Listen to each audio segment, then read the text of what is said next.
Chase at the 40. Look at that move. Look at Chase go. Oh, my goodness. What a gear. He comes down to this in his car end zone. Intercepted. McPherson. And Cincinnati is heading to the Super Bowl. Toss here. Mixon's going to throw. Open man. Caught. Higgins touchdown. Touchdown.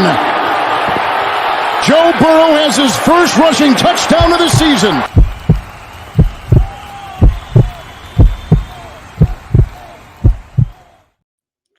Hooday, Bengal fans. He is Maan. I am Jake. This is the Bengals Pulse, the heartbeat of our Cincinnati Bengals. Maan, episode 55. We are just rocking and rolling. I feel like you dressed a little professional today. You got a little button down on, the Bengals button down. You look like you might work for the Blackburns there in the front office of the Bengals. You look very professional today. How's it going, bud? How's your week been? Good. I wish I worked for the Bengals. That would be great. Now, when you have this on, it's easier to put this on. And that's why I'm wearing this. Yeah, everything's good. I go back to work tomorrow in a limited capacity office work. Not going to be able to do my regular duties as a fireman. But, hey, at least I get out of the house now. It's been about a month since the accident. And getting closer to the draft. And I love talking about the Bengals because it doesn't, takes my mind off of this. So let's get this episode 55 going. It made me, one of our listeners put on last week that they said the Sam Hubbard brace. I thought that was great. But how about the guy last week said Maan's a tough old feller? Yeah. That was the best. I love it. We got incredible. By the way, too, shout out to all of our listeners and everybody who's supporting us, man. We are just so overwhelmed with all of the support, and man, we just love you guys so much. Thank you for watching us every week. Maan, we got a little bit of Bengal news, right? We got a little bit to talk about. We're actually going to kind of wrap up the free agency period. Because now it's draft time, right? Now we're starting to roll into some draft time. So these next couple episodes after today, we're going to really focus in on the draft, start throwing together some mock drafts. I know you are the mock draft king, so you are excited about the next couple episodes coming up. I know that, listeners, because Maan texts me at least once a week, a new mock draft that he has done. And we're going to go over one of those mock drafts today on the show. But Maan, before we get into all that, Bengals Twitter has been a little crazy. It seems like every season, it's just one thing. It's one thing that's going on in Bengaldom, and it just unleashes. It's like all hell breaks loose on Bengals Twitter. And this year, it is the Joe Mixon situation, Maan. Bengals Twitter has been absolutely crazy about Joe Mixon. We got two sides here. We got the pro Joe Mixon and the against Joe Mixon. Maan, let's talk about this real quick, because I do think, all joking aside, I do think it's a big deal. I think the Joe Mixon situation it could be very volatile coming up here. And of course, it threw a little light on the fire this week when Mr. Ezekiel Elliott, we found out, was being courted by the Cincinnati Bengals. So, Maan, real quick, give me your thoughts. Are you pro Joe or are you against Joe? What is going on in the mind of Maan Abul Hassan? Let me add some more perspective to the big emotional battles on Twitter over the last week. We'd have three different groups. Joe Mixon is still good. Yeah. Joe Mixon is still good. Mm-hmm. Joe Mixon sucks. Or Joe Mixon's too expensive. Okay. Joe Mixon's too expensive. There is now a Joe Mixon sucks? Exactly. I'm in the Joe Mixon is good camp. Okay. Our guy, Zim, we all know Zim. Zim is always on the front lines when NFL trolls come in and attack the Bengals and Joe Burrow and the Bengals organization. Who is the guy leading the charge? It's Zim. Zim is Yes, he direct. is. He's passionate.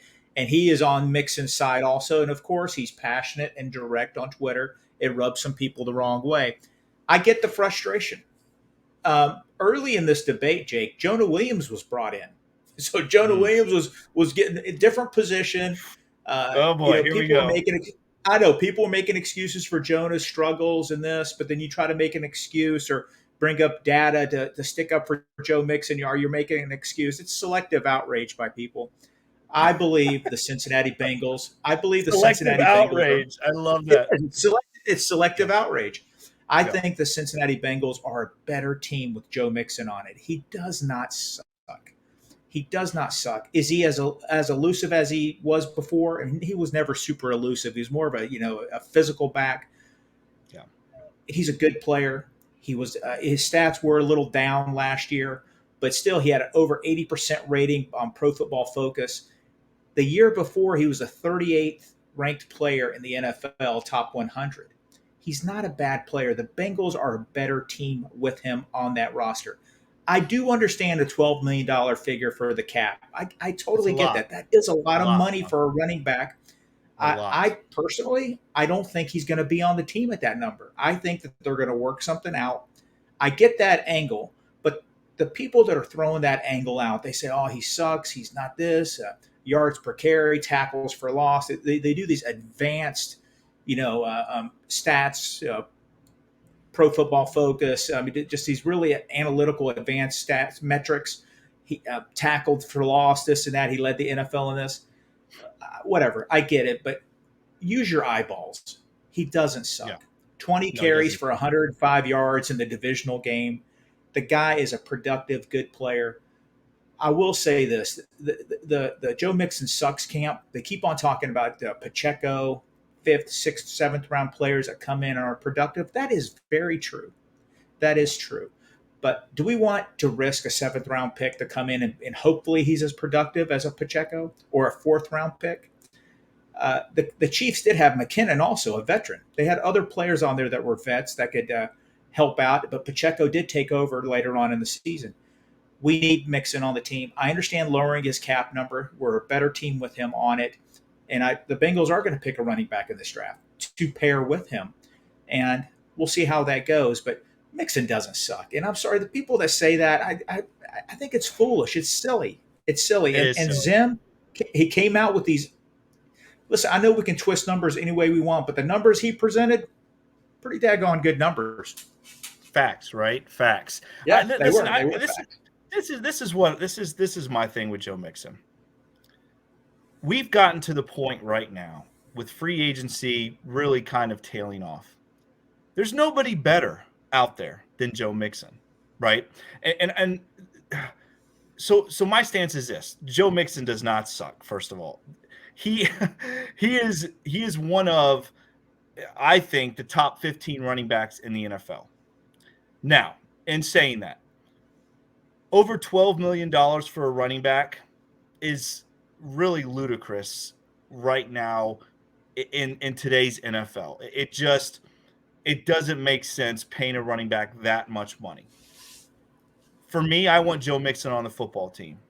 I think the Bengals have got to find a way to restructure his contract and free up some money for other positions or to re-sign some other guys. I just don't think you can go into this year and pay Joe Mixon over $12 million. I think that's crazy. Now, in saying that, I don't think there's anyone else out there that is better than Joe Mixon right now.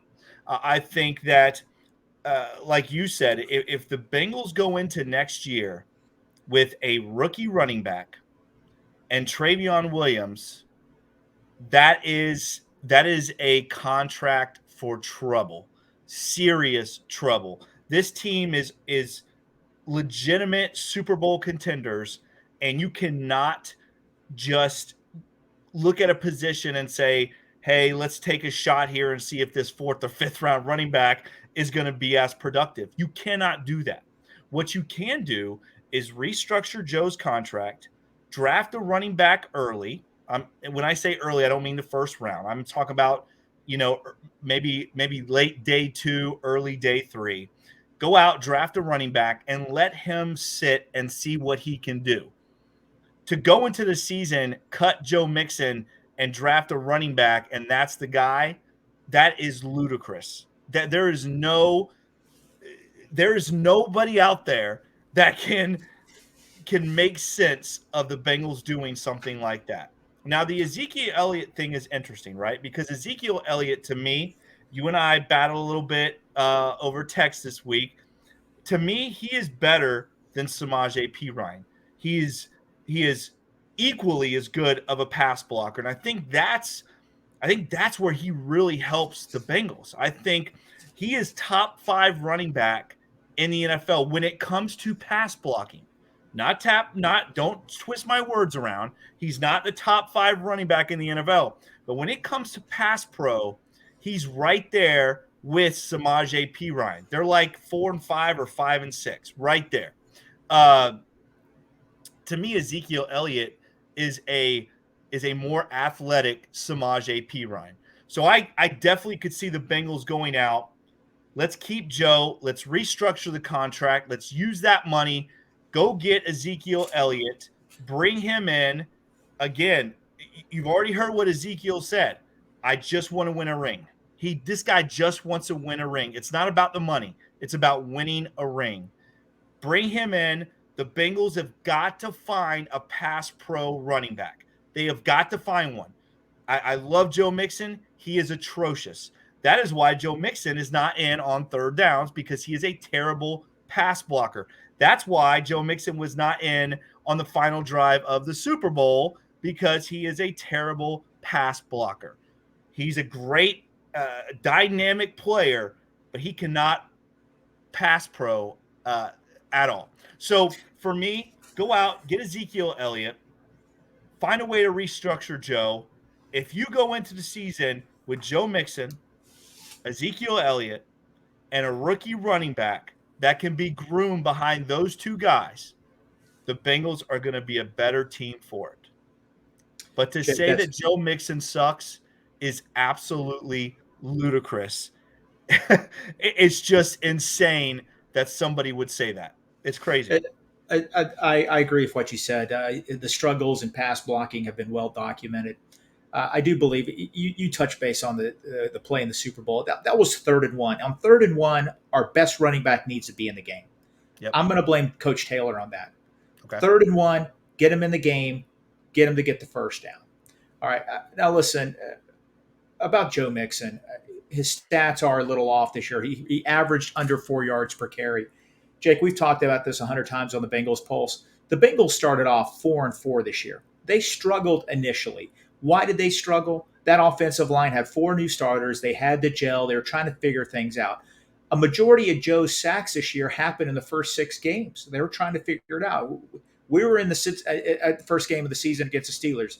The Steelers attacked that offensive line. The Cowboys attacked it. Well, guess what? Joe Mixon and Samaje Perine averaged 2.5, 2.6 yards per carry the first 4 or 5 games of the season.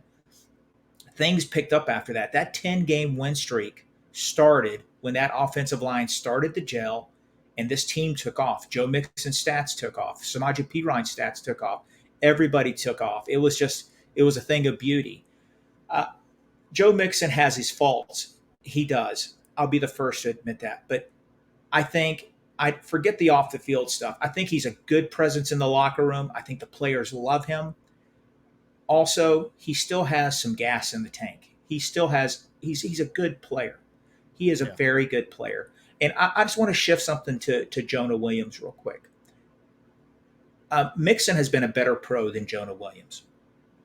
Jonah Williams' play the last 4 years forced the Bengals' hands in getting Orlando Brown. Jonah Williams has been an okay to average tackle in the NFL. The Bengals gave a $31 million signing bonus, a 4-year contract, $60+ million to a player that is just much better than Jonah Williams. His play forced their hands. When people started throwing Jonah Williams and Mixon, it sort of got convoluted and crazy on Twitter. I just wanted to throw that out there. To me, that's just it's a weird comparison because Mixon has been a much better pro than Jonah Williams. Oh God, I mean, Yeah. honestly, I don't get wrapped up in the Twitter wars. I see it and I just flip by it real quick, and I'm not, I don't get into all those battles. But if somebody out there thinks that Jonah Williams is a better pro than Joe Mixon, they are crazy. That is ludicrous. That is crazy to even say something like that. You're saying the reason it's brought up. The reason it was brought up, everybody keeps on talking about Mixon cap savings. We got Logan Wilson, we got T. Higgins. Mm-hmm. Fine. But we could drop $12 million right now by trading Jonah, which I think we will, because he's made it perfectly clear he doesn't want to play right tackle. We don't know if he's going to be a good right tackle anyway. I think the Bengals are going to address that in the draft in the next few weeks. Jonah Williams, Joe Mixon the Bengals are a better team with Joe Mixon on the team. And I think the Bengals are a better team with Orlando Brown at left tackle. And I'm not trying to disparage Jonah Williams. I'm not trying to disparage him. He's been an okay player. He was an 11th. He was first round pick number 11 in the first round. Things didn't materialize. Yes, he had some injuries. I'm not even going to bore our listeners of all the excuses on Twitter about that. I'm going to be honest with you. I think the Bengals are a better team with Joe Mixon and Jonah Williams. I think Jonah Williams, and what I mean by that is that whether or not Jonah starts at right tackle, to have Jonah coming off of the bench is better than we have had since I can remember as far as depth goes. If you're telling me that guys coming off the bench are Jonah Williams and Cody Ford, this Bengals team is going to be better for that. Now, we don't know how La'el Collins is going to work out. I mean, the guy can't stay healthy. But if he does, if La'el Collins comes back and the Bengals want to give that a shot, draft a young guy, and groom him, if you have Jonah Williams on this football team, the Bengals are a better team. That's why I don't think the Bengals should trade him. I'm not saying they won't. I'm saying they shouldn't. And the reason why is because it's so hard to find depth at the offensive line. If that means the Bengals have to, take that $12 million contract on of Jonah Williams as a backup, then do it. Because you and I both know this, Maan. If we had any depth at offensive line, the Bengals have won back-to-back Super Bowls. So what is more important? And really, that's my thought process on it. And I'll give you the final word, and then let's move on and get to some other free agent news. It would be ideal to have him on the roster. He does have experience. I think he's an average to okay tackle. It would be great to have him because we've struggled with depth over the last few years. I don't think it's going to happen. That salary cap number, he does have some interest in the trade market. Malik Wright mentioned that he thinks the Bengals could potentially get a 2 for him. I think they should jump on it if that happens because that $12 million could equal a Logan Wilson contract. It could free up a lot of opportunities for the Bengals and potentially signing T. Higgins, which I think is already going to happen, and Logan Wilson this offseason. Listen, I'm not sure I agree with that, with Malik on that, but I will say this. If the Bengals can get a 2 for Jonah Williams, then they better do that right now. Yeah. If they can get a 2, they better do that right now. They will be very patient. They will be very patient. They might not trade him until August. Somebody could have an injury in camp, and guess what? They'll say, hey, what's it going to take to get Jonah? How about a 2? We'll see. We'll see how it goes. I don't know about that. See, I just think I don't think you can wait till August. I think if you get something thrown at you in the next couple of weeks, take it. If not, Jonah needs to be on this football team because if I were to tell you that Jonah Williams is our swing tackle, you would be very excited about that, Maan. If our offensive line was that good across the front 5, and I said Jonah was the first guy coming off the bench, you would be very, very happy with that. Yeah, but if he's on the roster, Jake, he's our right tackle. If he's on the roster, he's going to be our right tackle. That's what I think. But I don't expect that to happen. Okay, well, we will see. We got. Hey, it's going to be an interesting couple weeks leading up to the draft. Let's just go through real quick the free agent market for the Bengals right now. I'm going to go over who we re-signed, okay? We re-signed Jermaine Pratt to 3 years. Great re-signing there. We re-signed safety Michael Thomas to a 1-year deal. Running back Travion Williams to a 1-year deal, our kick returner, special teams guy. And right now, possibly the only running back on our roster, depending on what happens with Joe Mixon. Cornerback Jalen Davis to a 2-year deal. You like Jalen Davis. He is a good special teams guy. He also comes in and plays a little bit of that slot. Linebacker Joe Bocci, a 1-year deal, another special teams guy. Wide receiver Trent Taylor, our punt returner, to a 1-year deal. Line specialist Cal Adamitis to a 1-year deal. He is our long snapper going into the season. And guard Max Sharping to a 1-year deal, who we signed last year. And, he played good. I mean, I wouldn't say he was terrible, but a guy definitely that gives a little bit more depth to the offensive line. Here are the guys that we've lost. We lost safety Von Bell, safety Jesse Bates, running back Samaje Perine, and tight end Hayden Hurst. 4 guys that, 3 that were definite starters, and then obviously Samaje had a lot of playing time last year as well. And then who did we sign, Mon? Who did we sign outside of the organization? Obviously, offensive tackle Orlando Brown to a 4-year deal. The big one, top 5 tackle in this league. Offensive tackle Cody Ford to a 1-year deal, adding some depth to this offensive line. A guy that has played inside, has played outside, so maybe a guy that's kind of versatile. But we know the Bengals love versatile guys. And safety Nick Scott to a 3-year deal, which I think is just an incredible signing. A guy that I absolutely love, and I think a guy that's going to come in and really, I know this is going to sound crazy, but I think he's going to come in and make people forget about Von Bell pretty quickly.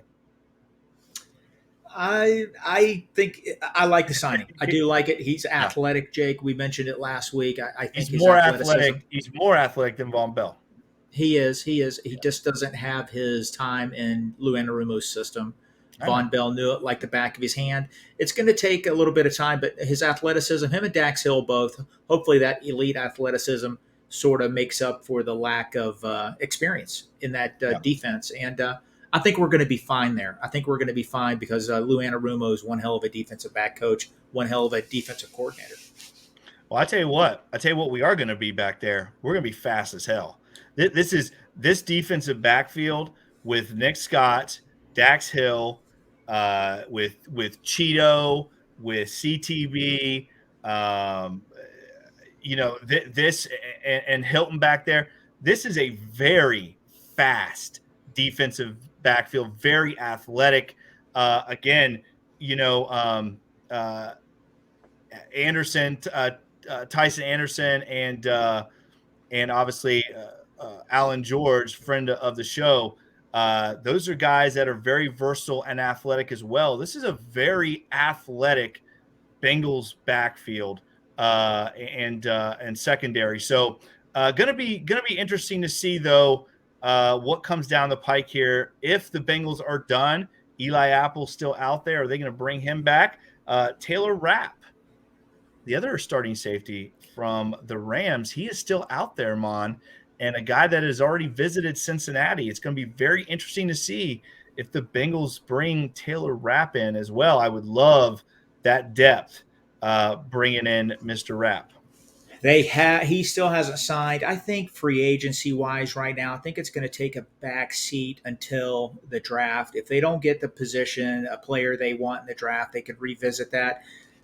Saying that, I can see them picking up some players that were on the roster last year. I see a Wilcox returning potentially and an Eli Apple coming in and being cornerback 4.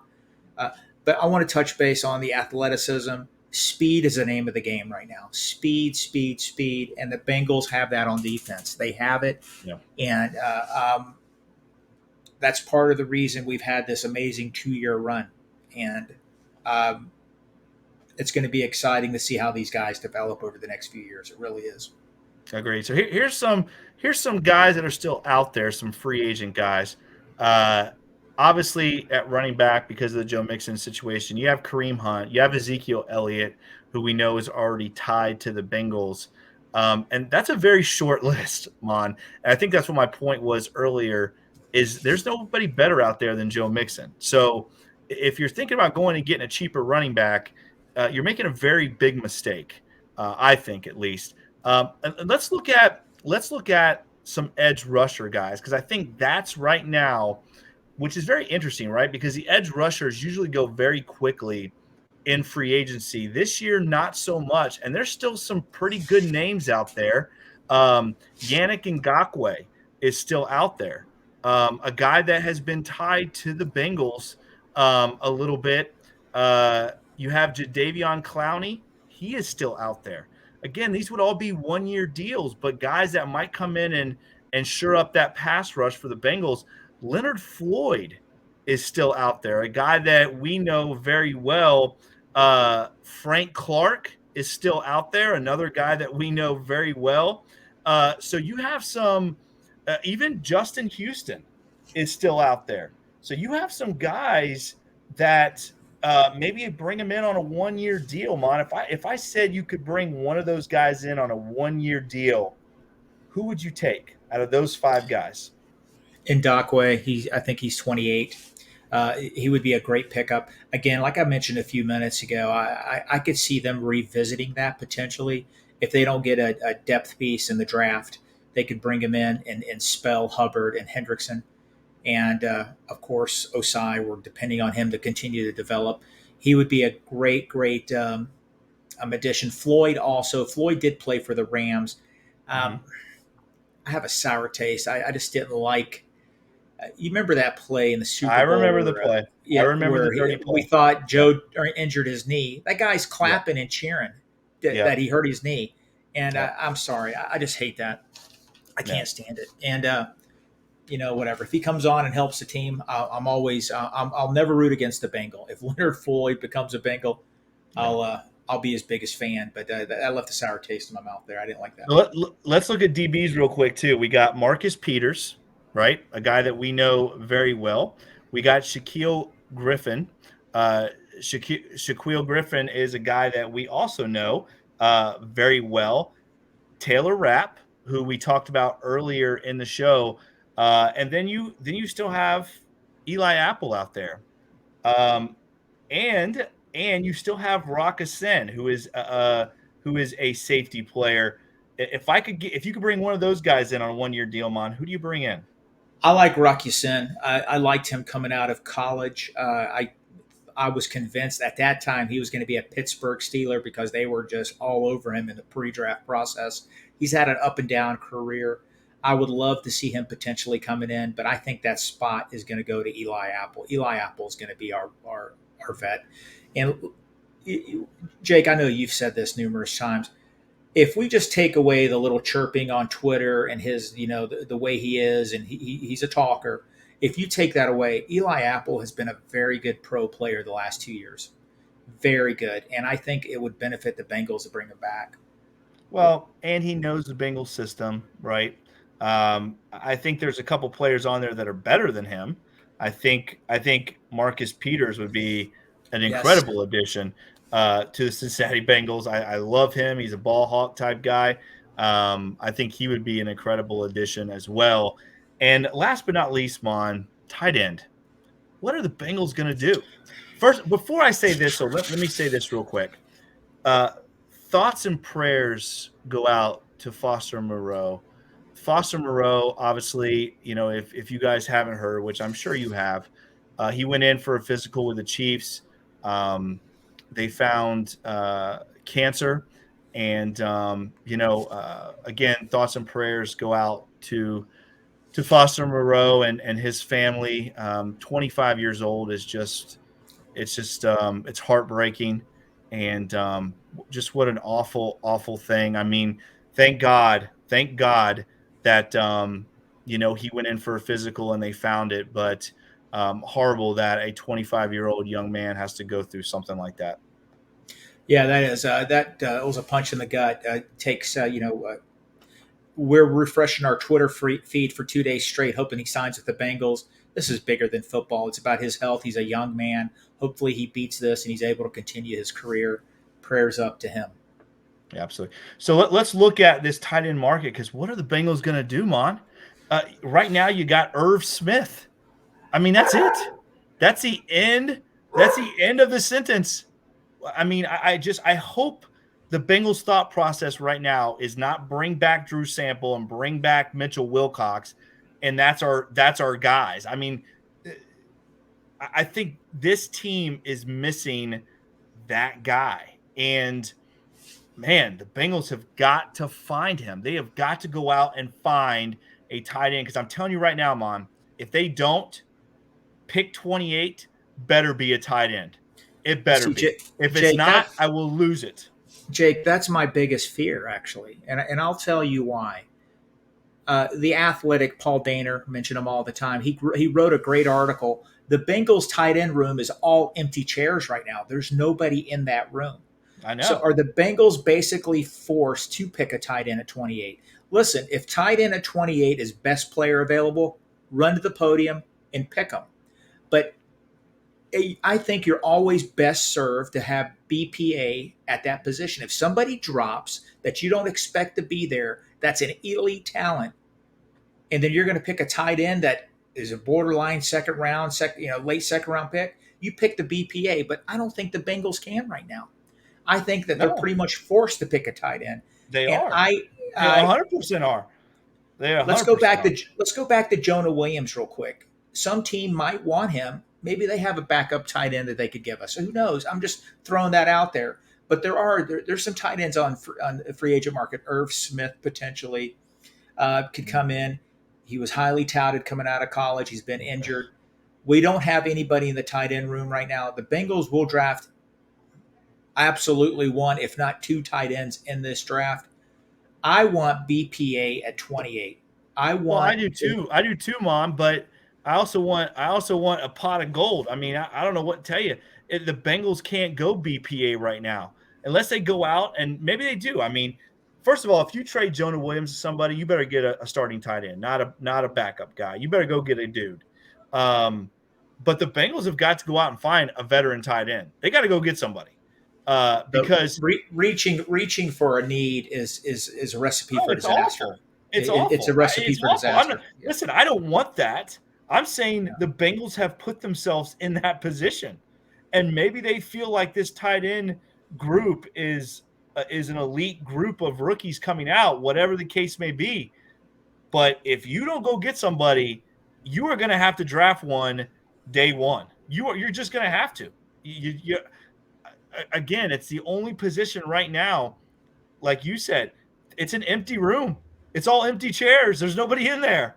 You gotta, and again, I know the Bengals do a lot of 3x1 stuff. They do a lot of 2x1 stuff, but we have seen when we got a dynamic tight end like we had with Hayden Hurst, and even CJ Uzomah made some big plays for us 2 years ago. Those guys are mismatch problems for linebackers. I don't think you can just throw that part of the offense out. You got to go out and find a guy that can get downfield, and you definitely got to find a guy that can block.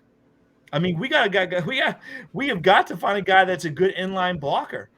I think you're right. I think we possibly could have two tight ends being drafted in this draft unless the Bengals go out and make a move and try to find someone. I do not think Irv Smith is the move. I'm just going to say it right now. I don't think that is the move. I think you got to go out and trade for one. They'll acquire another vet trade. They did that with Billy Price. The Bengals are not going to go bare. They know they have a Super Bowl roster. They're going to reinforce that position. They're going to bring in a couple rookies, or one at least, and they'll have another vet that has played a lot in the NFL.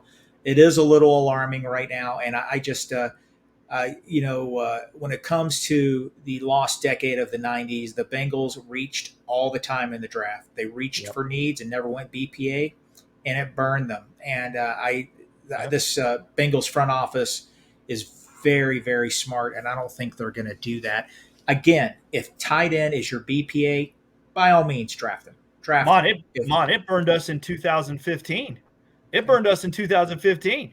You know, we had to go out and solidify the offensive line, and we got two really bad ones back to back at first round, second round picks that were just terrible. I mean, atrocious, and it set this organization back. I agree with you. You can't reach for players, but you also can't put yourself in a situation to do that.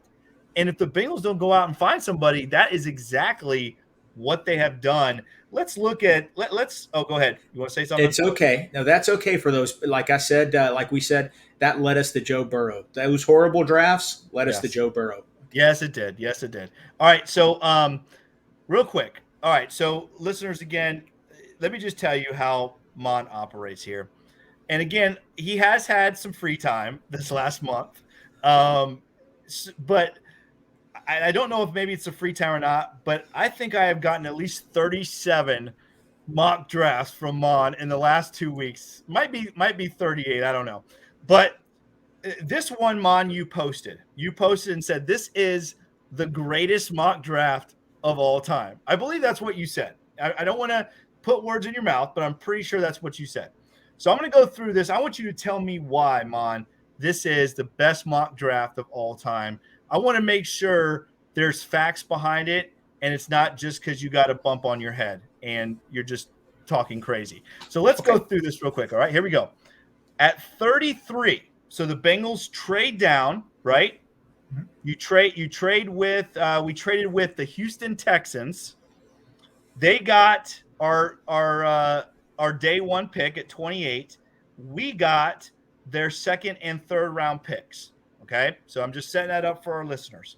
So our first pick of the 2023 NFL draft is round 2 at 33.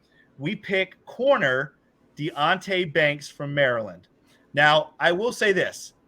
I do like this pick. If there's a tight end on this roster that's worth something. Tell me first, Deonte Banks. Tell me about why.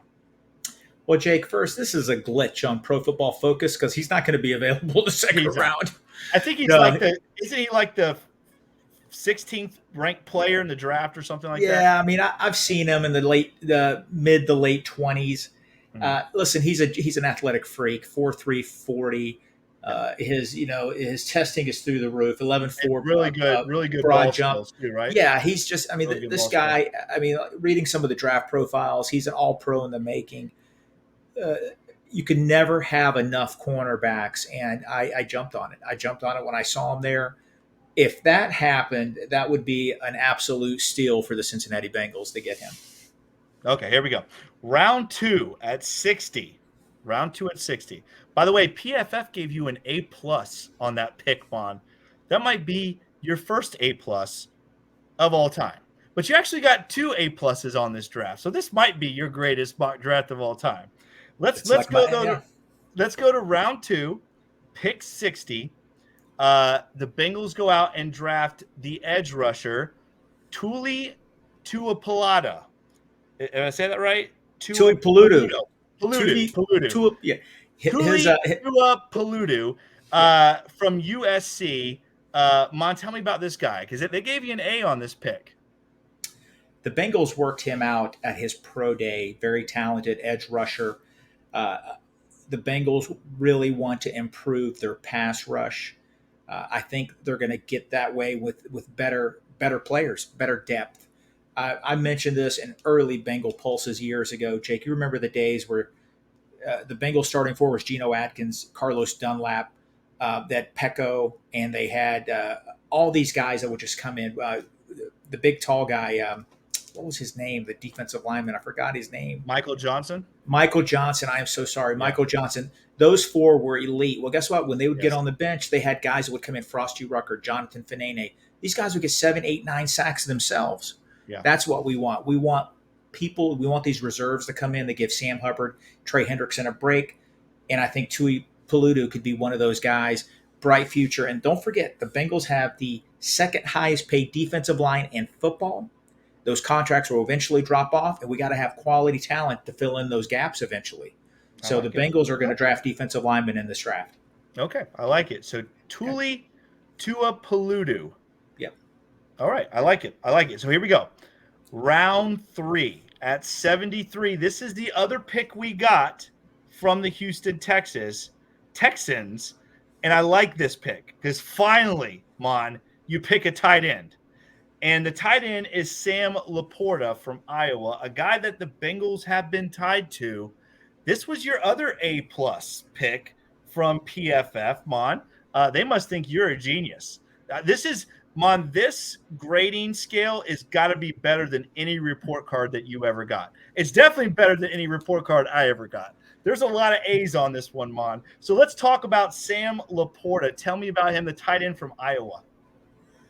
I don't think he's going to be there in the third round. I think he's a riser right now. Pretty athletic. I saw him in the combine. He looked really good.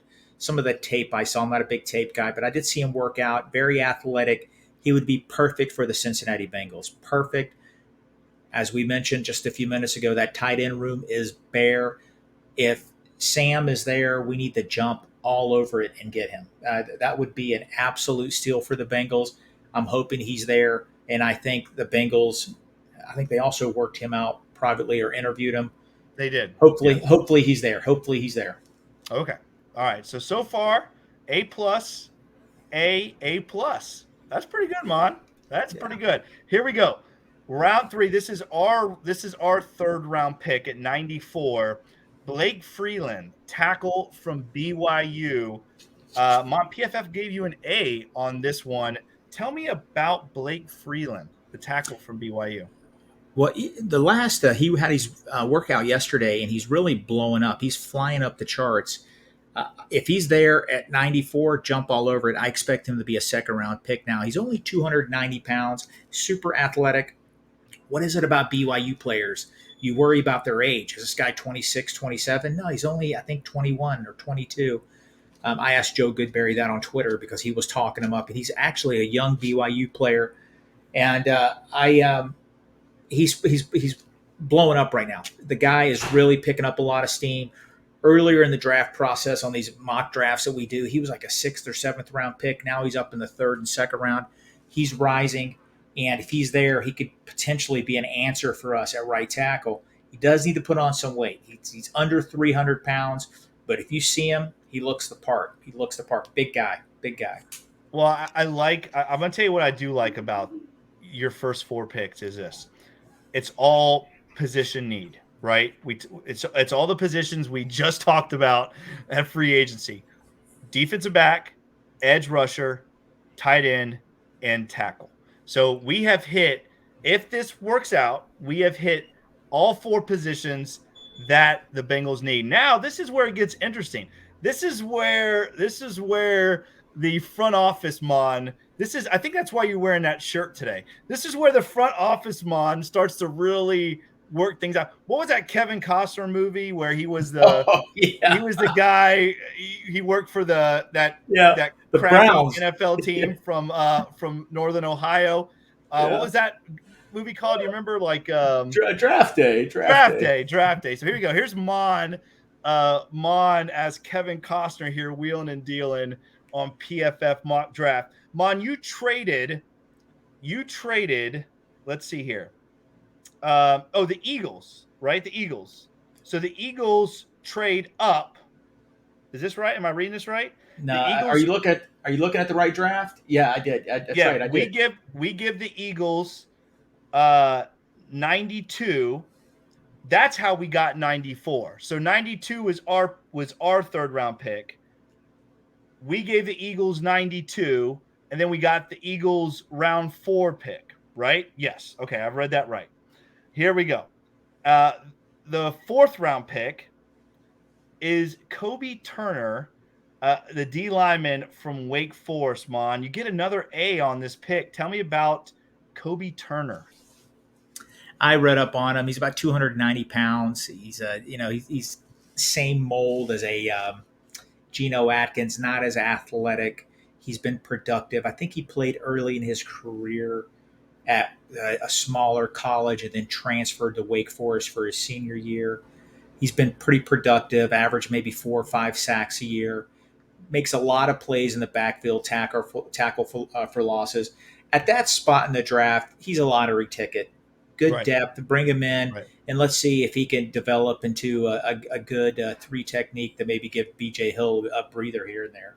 I like it. Listen, all you had to do was say, you had me at Geno Atkins. As soon as you said you had me at Geno Atkins, if he's even 3/4 as good as Geno Atkins, take him in the 4th round. Round five, we have Jalen Monroe Cropper, who is, or is it Crooper? It's Cropper. Right? Oh, it is Cropper. Okay. Jalen Monroe Cropper, wide receiver from Fresno State, Mon. You got an A-. Tell me about Jalen Monroe Cropper. I didn't know much about him. I looked him up on Pro Football Focus. He's not the biggest guy, 6 foot, about 180. He's a little, that's a knock on him. He's not big, pretty productive at a pass happy team at Fresno. I guess some of the positives they had, clever route runner. He's undersized, but he can sell the route and breaks. When he gets the ball in his hands, look out. He can make some things happen. But again, some of the cons, he's just really small. They don't know if he's going to be able to take the pounding in the NFL. But again, like I said, we do need wide receivers. That's something I've been hounding on. It's a sneaky need. Maybe he can develop as a potential punt returner. Right. It's a lottery ticket. It's a lottery ticket. Maybe a special teams guy first, right? Maybe a special teams guy comes in and plays a little slot receiver. All right, here we go. Round 6, Mon. You have Will Mallory from Miami, another tight end. This is a B for you. You got a B on this pick. Round 6, again, this is a lottery pick, right? This is a lottery ticket type thing. Will Mallory, tell me about the tight end from Miami. I saw him at the combine. He looked the part, pretty athletic. I like the way he looked. He looked pretty smooth. He had good hands in the little gauntlet drill that he was working out in. In the 6th round, listen, we need tight ends. We said earlier we're probably going to draft 2. In my mock, we did draft 2. And I guarantee you he's going to make the team because we just don't have tight ends right now. And hopefully he can develop. If you're an undrafted free agent and you're a tight end, run to Cincinnati. Sign. All right, here you go. In round 7 at 246, Mon, at 246, Tavion Thomas, the running back from Utah. You got a C+ on this one. Tell me about Tavion Thomas. We needed a running back, and he was the highest rated running back. I don't know anything about him. Select. I just love picked it. him. Yeah, I love it. I'm not. Hey, listen. I love that. Listen, you had to go running back, right? We talked about it at the beginning of the show. You hadn't got one yet. You need to get one. At least let's see what Tavion Thomas does. Listen, a lot of good running backs have come very late in the draft. And who knows? Maybe Mr. Thomas is that guy. But overall, Mon, I like it. I mean, we don't have a day 1 pick, but we have 4 day 2 picks. And again, you see these really good football teams, those guys picking in the bottom 4 or 5 of the draft. You see those guys all the time moving back to get extra picks and to pick up more players. That's what you did here, Mon. I'm going to say, again, some of these guys, I don't know who they are, but I will say this. I'm going to give this draft an A-. I like this draft, Mon. I do like it. The tight end position, let me say this. If we go out and get a veteran tight end that can play football, then I'm going to give this an A for sure. This is a solid A draft. If we don't, I'm going to give it an A- because I just think we got to try to get the best tight end in the draft. Go ahead, Jake. I just want to let you know, with all my time off from the injury, I've been a big time Twitter nerd. I've posted so many mock drafts. This is the one that got the most feedback. And everybody's like, "Wow, make it happen, make it happen, make it happen!" And I hope it does. I hope a lot of these players fall to us. And, that's why. Let me tell you, it's fun. That's why the Bengals pulse is one of the best. It's one of the best out there because you're not going to get. Listen, who needs Mel Kiper? We don't need Mel Kiper on the Bengals pulse. We have Maan, the man, Abul Hassan, the draft in the Sam Hubbard Sam Hubbard cast. Maan, next week we're gonna dive into a lot more of the draft, start looking at these guys, start looking at positions of need. So we got a lot of stuff coming up. Before we go though, Maan, hey, it's opening weekend for Cincinnati Reds baseball. Real quick, Maan, real quick. In honor of opening weekend, you and I are both big Cincinnati Reds fans. But in honor of opening weekend, Maan, give me your top three Cincinnati Reds players of all time. Top three of all time Cincinnati Reds players. Go. Number 1, Johnny Bench. He's Okay. my all-time favorite Red. He's my all-time favorite sports athlete, actually. Okay. Number 2, I love Dave Concepcion. Always did. Always loved the guy. His stats. He's not a Hall of Famer. Borderline. The best is Barry Larkin, shortstop-wise. And I'm going to go Joe Votto, 3. Okay. Ooh, that's a good list. That's a good list. My number 1 of all time is Barry Larkin. Barry Larkin is the reason why I wore number 11 my entire life. Barry Larkin is one of my all-time sports heroes. I love Barry Larkin. He is again, not only my favorite Red of all time, he is one of my favorite all-time sports heroes. I'm gonna have to throw Joseph Votto right there at 2. I think Joey Votto I think he is becoming Mr. Red. And I'm going to go with one. I'm going to go with one that maybe a lot of people might agree with, might not agree with. I don't know. But I'm a Pete Rose fan. I think, for me, I think he's one of the greatest baseball players of all time. And I truly believe that. I think he's one of the greatest all-around baseball players of all time. And I'll tell you another one, too, a sneaky one. Put him in. Put him in. Absolutely put him in. I'll give you another one real quick, a sneaky one. I love Eric Davis. One of my other favorite. That 1990 team is just I love that team. The Nasty Boys. What a great fun team.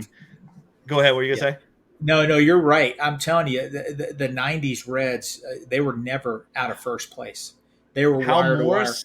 Hal Morris, they were Chris amazing. Sabo. All those guys, oh my God, every one of them. They were. And so listen, much fun. when they beat the Athletics, I'll never forget that. That was one of my sports highlights. But I want to talk about one player that I've always loved, George Foster. George Foster, the big red machine. In '77, he hit 52 home runs. Jake. I mean, that's commonplace in the modern baseball era. Back then, that didn't happen. I mean, it's just in the 70s. I mean, listen, I know we had Roger Maris back in the 60s. 52 home runs around that time in baseball was crazy. That was crazy. George Foster gets overlooked, but he is one of the best home run hitters of that generation by far. George Foster was a heck of a player. Yeah. And what about Ken Griffey Jr.? I mean, both the Griffeys, just so many great Reds. I'm excited. I'm not going to be in town. I'm up here. I live up here now, and I'm going to miss my first Reds opening day. But obviously, I will be watching. Maan, again next week, we got draft stuff, so we're gonna be talking a bunch of draft. Listeners, let us know. Give us some of your mock drafts right now. At least give us maybe a guy you like to see go day 1 for our Cincinnati Bengals. All right, that's another edition of the Bengals Pulse. Once again, if you like this podcast, make sure you like, share, and subscribe to this podcast. Make sure that you check us out on all the podcast platforms, Apple, Stitcher, and Spotify. As always, follow us on Twitter at Bengals_Pulse9 and on Instagram, the same without the @ Bengals_Pulse9.